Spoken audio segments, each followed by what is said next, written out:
Assalamualaikum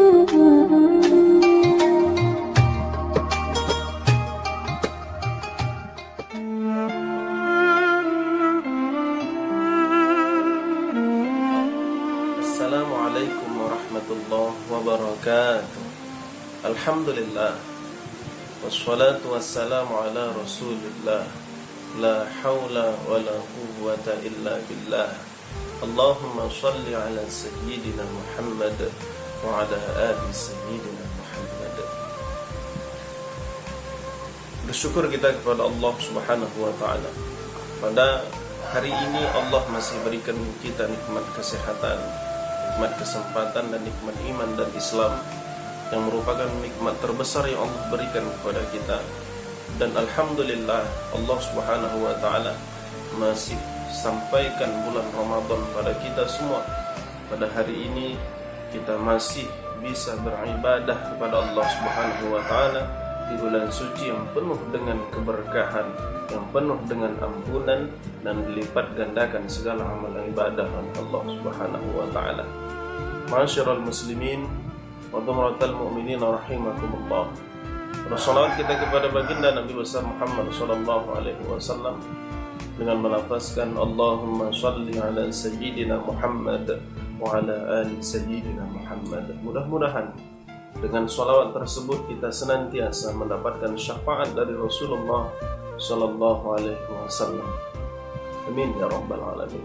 Ma'asyiral muslimin wa dhumratal mu'minin rahimakumullah. Adapun kultum kita pada hari ini yang ditaja oleh Mansatu Rokan Hilir ialah berjudul tentang Islam dan toleransi.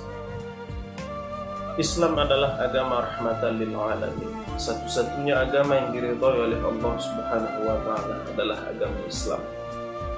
Agama yang diridhai oleh Allah adalah agama Islam, dan agama yang benar adalah agama Islam sebagaimana yang ditentukan oleh Allah, sebagaimana yang difirmankan oleh Allah di dalam Al-Quran. Inna ad-dina 'indallahi Islam. Sesungguhnya agama yang diridhai oleh Allah subhanahu wa ta'ala hanyalah agama Islam. Bersyukur kita kepada Allah pada hari ini dengan nikmat Islam ini. Mudah-mudahan senantiasa kita semua mendapatkan keridhaan dari Allah subhanahu wa ta'ala. Berbicara tentang Islam dan toleransi, sebenarnya ada beberapa hal yang harus kita perhatikan, dan kita mengingat kembali tentang sejarah Rasulullah SAW. Datanglah seorang kafir kepada Rasulullah SAW. Kemudian orang tersebut mengatakan, "Ya Muhammad, sesungguhnya kita memiliki perbedaan. Jangan sampai perbedaan ini menimbulkan perpecahan di antara kita." Perkataan ini sebenarnya halus, tetapi kita perlu mewanti-wanti dan perlu waspada, karena ada batasan di antara kita dengan orang-orang kafir.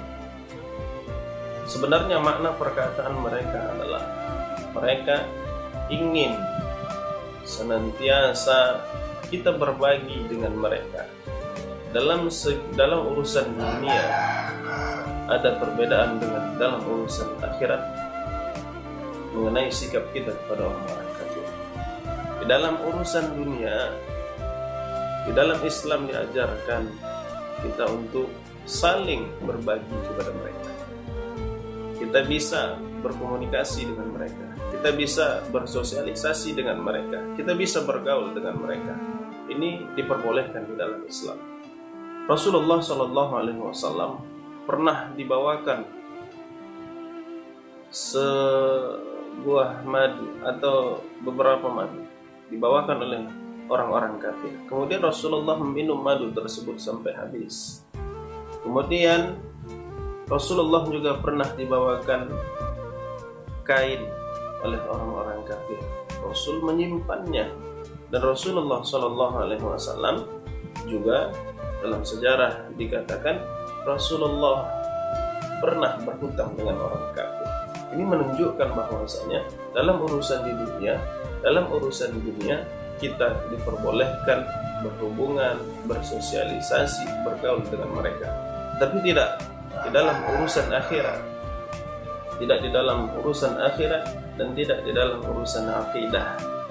Sebagaimana Allah tegaskan di dalam Quran surah Al-Kafirun, "Qul ya ayyuhal kafirun," katakanlah wahai Muhammad, wahai orang-orang kafir, "La a'budu ma ta'budun," sesungguhnya kami tidak menyembah apa yang kamu sembah.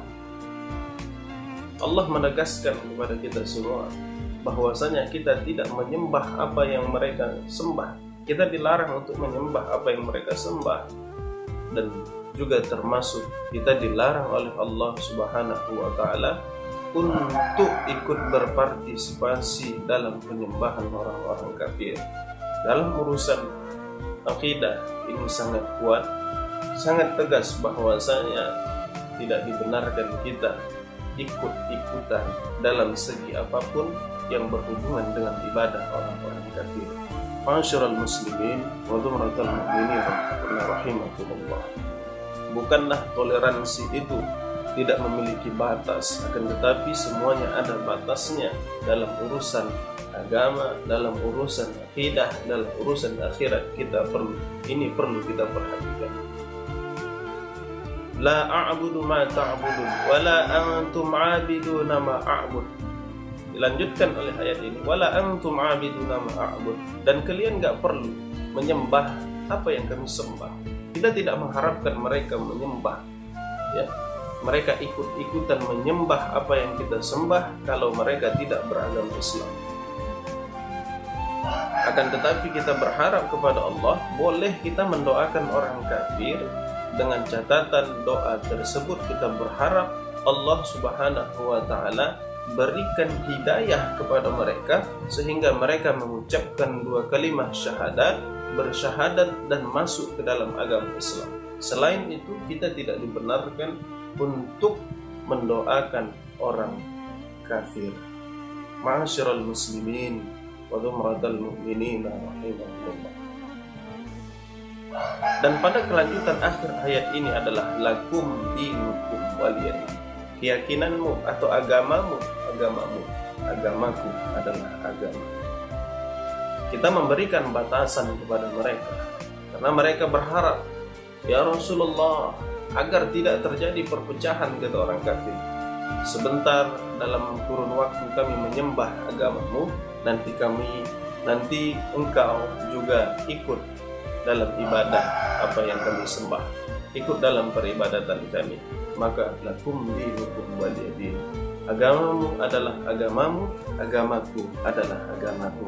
Tapi perlu kita perhatikan bahwasanya ayat ini bukan bercerita tentang keridhaan atas mereka yang tidak menyembah Allah Subhanahu wa taala, tapi ini juga sebenarnya ayat ini menjelaskan bahwa ada unsur ancaman. Agamamu silahkan engkau kerjakan apa yang engkau yakini, tapi kau perlu ingat sesungguhnya apa yang engkau perbuat maka itu akan dimintai pertanggungjawaban oleh Allah Subhanahu wa taala. Dan barang siapa dijelaskan di dalam Al-Qur'an yang memeluk agama selain Islam, maka mereka akan tergolong orang yang memiliki kerugian yang besar dan tergolong bagi orang-orang yang kafir. Khalidina fiha abada, dan orang-orang kafir akan kekal selama-lamanya di dalam neraka. Ma'asyiral muslimin wa dhumratal mu'minin rahimakumullah. Mudah-mudahan dengan tausiah singkat ini, kultum singkat ini, kita bisa menanamkan keimanan sekuat-kuatnya di dalam diri kita, sehingga kita dapat menjadikan benteng bagi akidah kita untuk tetap senantiasa istiqamah menjunjung kalimat la ilaha illallah Muhammadur Rasulullah. Ma'asyiral muslimin wa dhumratal mu'minin rahimakumullah. Islam bukanlah agama yang keras, Islam bukanlah agama yang kotor, dan hanyalah agama Islam yang peduli dan faham tentang fitrah manusia. Pada saat ini kita sedang diguncang dengan wabah virus COVID-19 atau virus corona. Kita dianjurkan untuk rajin mencuci tangan, kita dianjurkan untuk menjaga kebersihan, menjaga kesehatan. Sebenarnya Islam sudah jauh-jauh hari menganjurkan umat manusia untuk menjaga kebersihan.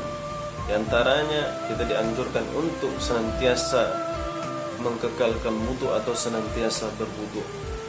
Ketika kita diwajibkan melaksanakan sholat 5 waktu, maka senantiasa itu wajib pula atas kita untuk berwudu sebelum melaksanakan sholat, membasuh tangan, membersihkan tangan, kepala dan lain sebagainya sampai kita selesai melaksanakan wudu. Maka ketika itu kita melaksanakan sholat. Islam sudah jauh-jauh hari menjaga kebersihan, karena di dalam Islam kesucian atau kebersihan itu bagian dari iman. Ma'asyiral muslimin wa dumratal mu'minin rahimakumullah. Mudah-mudahan senantiasa kita semua diberikan oleh Allah Subhanahu wa taala kemudahan, senantiasa dijaga dari segala wabah penyakit. Allah berikan kesehatan kepada kita, keluarga kita, dan seluruh orang-orang yang kita sayangi. Dan mudah-mudahan kultum singkat pada hari ini memberikan manfaat, khususnya bagi diri saya sendiri dan umumnya untuk jemaah sekalian. Semoga bermanfaat. Barakallahu fikum. Semoga Allah Subhanahu wa taala senantiasa memberkahi kita semua. Wassalamualaikum warahmatullahi wabarakatuh.